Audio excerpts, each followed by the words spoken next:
ఆ కన్నీళ్లలో కన్నీళ్లు తుడిచి ఎత్తుకొని ఆదరించిన దేవుడు. ఆ కన్నీళ్లలో అంటే మన ప్రియుల మరణంలో మనం కన్నీళ్లు కార్చాం.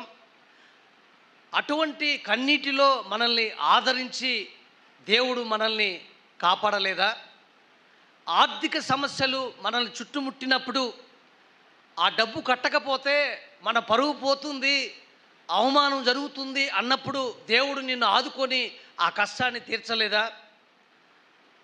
నీ మీద ఏ తప్పు నువ్వు చేయనప్పటికీ కూడా నువ్వు పనిచేసే ప్రాంతంలో అక్కడ ఉన్నవారు ఏదో ఒక ఎత్తు వేసి నీ మీద ఒక అపనింద వేసి నీకు చెడ్డ పేరు కలుగు చేయాలని వాళ్ళు ప్రయత్నం చేసినప్పుడు దేవుడు ఆ అవమానాన్ని, ఆ అపనింద నుంచి నిన్ను తప్పించలేదా? మనం పనిచేసేటటువంటి ప్రాంతంలో అనేకమైనటువంటి సమస్యలు మనం ఎదుర్కోలేదా? ఎన్నో సమస్యలు ఎదుర్కొన్నాం.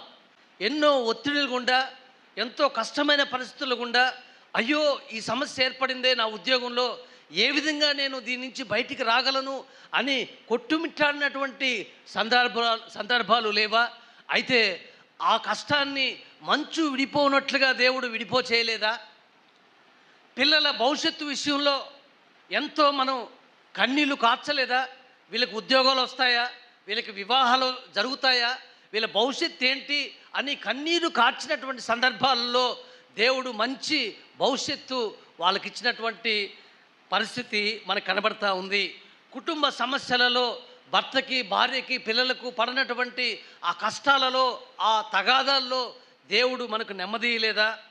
ప్రాముఖ్యంగా ఇంకొక విషయాన్ని మనం గమనించినట్లయితే మన ఆత్మీయ జీవితంలో ఆత్మీయతను కాపాడుకునేదానికి, ఆత్మీయ జీవితంలో పరిశుద్ధతను కాపాడుకునేదానికి మనం పనిచేసే ప్రాంతాల్లో కావచ్చు, మన చుట్టుపక్కల కావచ్చు, అనేకమైనటువంటి సాతాను మన మీద దాడి చేసినప్పుడు మన ఆత్మీయతను కాపాడుకునేదానికి మనము ఎంతగానో భయపడినటువంటి పరిస్థితుల్లో దేవుడు ఆ కష్టాన్ని నుంచి మనల్ని తీర్చలేదా?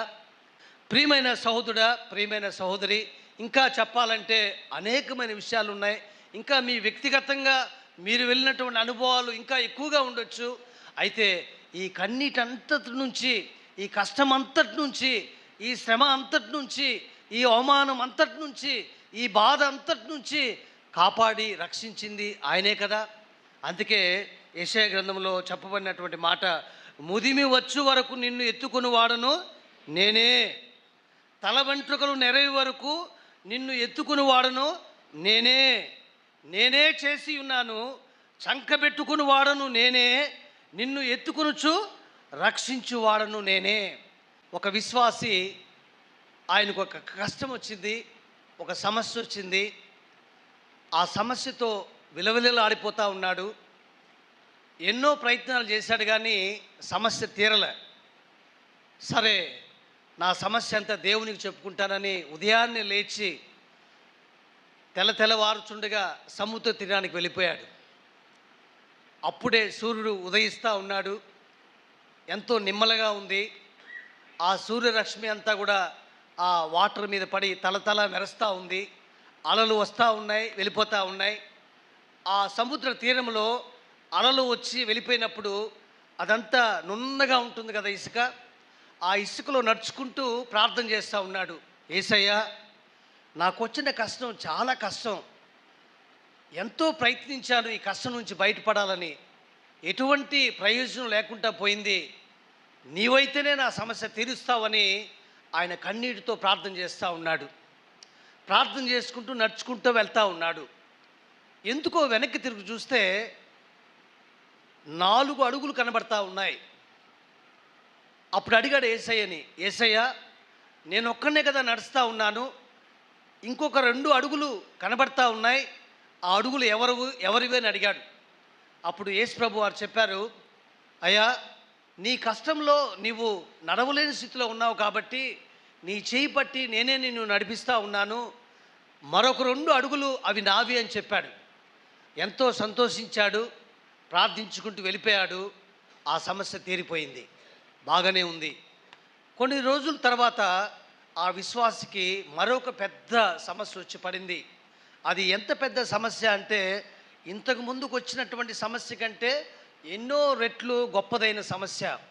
ఆ రోజు ఏ విధంగా ప్రార్థన చేశాడో అదే విధంగా ప్రార్థన చేయాలని ఉదయాన్నే 5 గంటలకెళ్ళి అక్కడ ఆ రోజే విధంగా ఆ సముద్ర తీరాన నడుస్తూ ప్రార్థన చేశాడో ప్రార్థన చేస్తూ ఉన్నాడు. యేసయ్య, ఆ రోజు వచ్చిన కష్టం కంటే ఇప్పుడు మరింత కష్టాన్ని నేను ఎదుర్కొంటా ఉంటున్నాను. నా తోడు మీరు రారా, నా ప్రక్కన మీరు నడవరా, నా చేయి పట్టి మీరు నడిపించరా అని ప్రార్థన చేస్తూ ఉన్నాడు. ప్రార్థన చేస్తూ ఉన్నాడు కానీ వెనక్కి వెనక్కి తిరిగి చూస్తూ ఉన్నాడు. యేసు ప్రభు నాతో వస్తున్నాడా లేదా, నా అడుగులతో కూడా యేసు ప్రభు అడుగులు ఉన్నాయా అని చూస్తే మరొక 2 అడుగులు కనబడలే ఆయనకి. ఎంత భారంగా ప్రార్థన చేస్తూ ఉన్నాడు. అప్పుడు అంటా ఉన్నాడు, యేసయ్య, ఆ చిన్న కష్టంలో నా ప్రక్కన నడిచావే, ఆ రోజు కంటే ఈరోజు నాకు వచ్చిన కష్టం చాలా పెద్దది కదా, నా ప్రక్కన ఎందుకు నడవటం లేదు అని అడిగాడు. అప్పుడు యేసు ప్రభు వారు అన్నారు, అయ్యా, నువ్వు చూస్తున్నటువంటి 2 అడుగులు నీవి కాదు, అవి నావి అన్నాడు. అప్పుడు ఆ విశ్వాసి అన్నాడు, మరి నా అడుగులు ఎక్కడా అని అడిగాడు. అప్పుడు యేసు ప్రభు ఏమన్నారో తెలుసా, అయ్యా, ఆ రోజు నువ్వు నడవగలిగిన స్థితిలో ఉన్నావు కాబట్టి నీ చేయి బట్టి నడిపించా. ఈరోజు నీకు వచ్చిన సమస్య, నువ్వు నడవలేని స్థితిలో ఉన్నావు కాబట్టి నిన్ను ఎత్తుకొని నా భుజాల మీద వేసుకొని నేను నడుస్తూ ఉన్నాను. నీవు చూచే అడుగులు నీవి కాదు, నావి అన్నాడు. ఆయన మనల్ని ఎత్తుకొని ఆయన మనల్ని నడిపించే దేవుడు. ఆయన మనల్ని చంకబెట్టుకొని నడిపించే దేవుడు. మనకు వచ్చినటువంటి కష్టాల్లో అనేక మంది ఎన్ని ఓదార్పు మాటలు చెప్పినప్పటికీ కూడా మన బాధలో మనల్ని ఓదార్చింది దేవుని వాక్యమే కదా. మన కష్టంలో మనల్ని ఆదుకుంది దేవుడే కదా.